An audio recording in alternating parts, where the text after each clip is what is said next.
One of the easiest ways to trip ourselves up in our walk with Christ is to try to fix our spiritual problems, our problems with our soul and our walk with Christ, with physical means. You may be struggling with your feelings of fulfillment in your walk with Christ. You might be struggling with family members, with spouses and children. And it's really easy to turn to the things of the world for an answer, for fulfillment, for answers to how to better walk with Jesus. But when we do that, we try to fix something that is inherently involving the relationship with Christ with something that is involved and solely from the world. This is something that every man and woman in the world does to some extent. And part of our growth in Christ is to train ourselves away from the habit of looking to the latest fad, looking to the latest book, looking to the latest TV series. If you don't believe me about the everyone does it, think about all the way back in the Old Testament, the Syrian general Naaman. Remember him? He's a great general in the Syrian army. He's won lots of victories. He's got one big problem though. He has leprosy.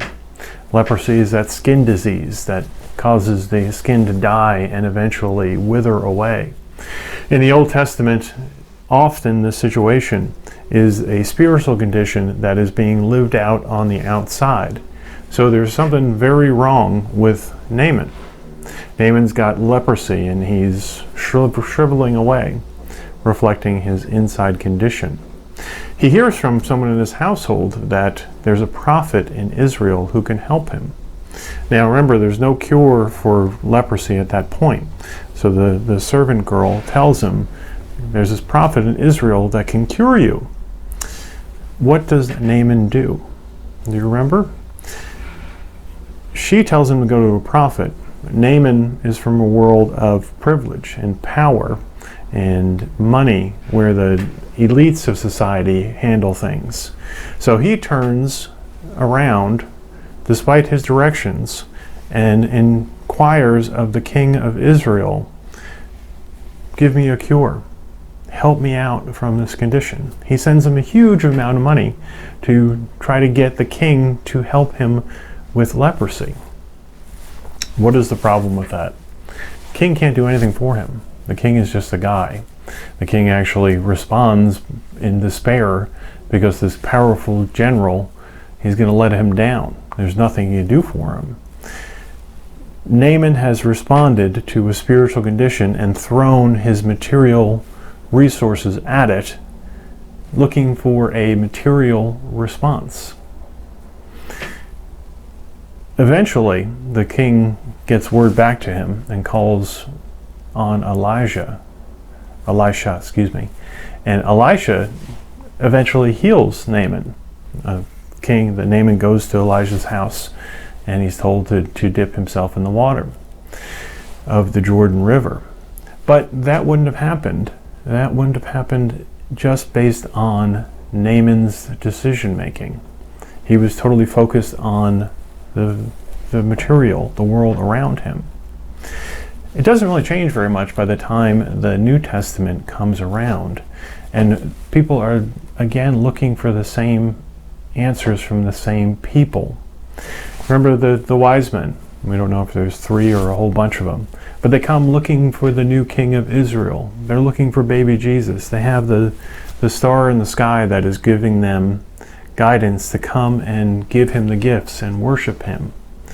They get close to that little town of Bethlehem. And do you remember what they do?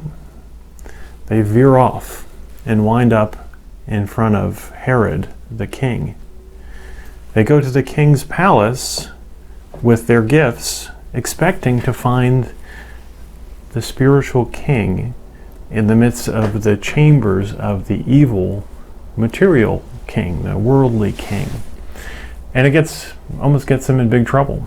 God has to intercede to get them out of there before Herod tracks them down. It takes the star coming out again and the star showing them that Jesus is not there to get them to the feet of baby Jesus in that stable. What was their problem? What was Naaman's problem? They have this expectation, this human expectation that power and answers are going to come from where we as humans expect power and answers to come from. So how does that reflect in our lives? Well, if we have a struggle with feeling fulfilled, we might turn to the worldly things. We might turn to sports or careers or money or any of those things that we normally turn to make ourselves feel better.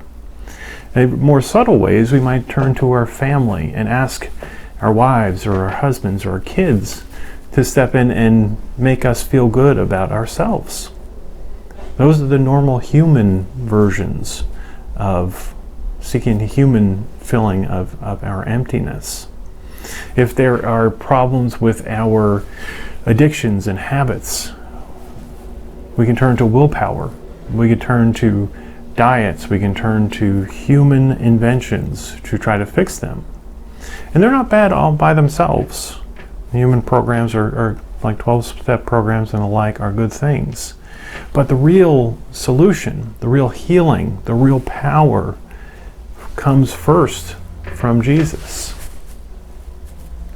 The example of Naaman, when he actually gets healed, is another good one. It's a good one of what the point actually is. Because if you remember, Naaman goes to the man of God, Elisha's house, and he is royalty. He's the general, the conquering general, who expects to be treated as such. He gets to the man of God's house, and Elisha doesn't even come out of the house. He just gives the message, go dip yourself in the Jordan 7 times. And this infuriates Naaman. Why? Because it doesn't feed his pride.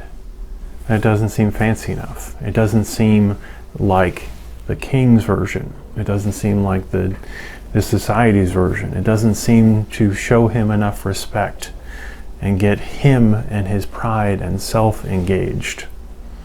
All it takes is him humbling himself and going into the Jordan, which was a relatively small river, small, somewhat dirty river. He had to humble himself before God, make himself low before God, and that is when the healing came. Applied to us, it's the same exact thing. We can learn from the world. We can learn from the wise. We can enjoy the things of the world, or generally. But if we want healing, if we really want to be healed, then we first always have to humble ourselves before God and look to Him for healing.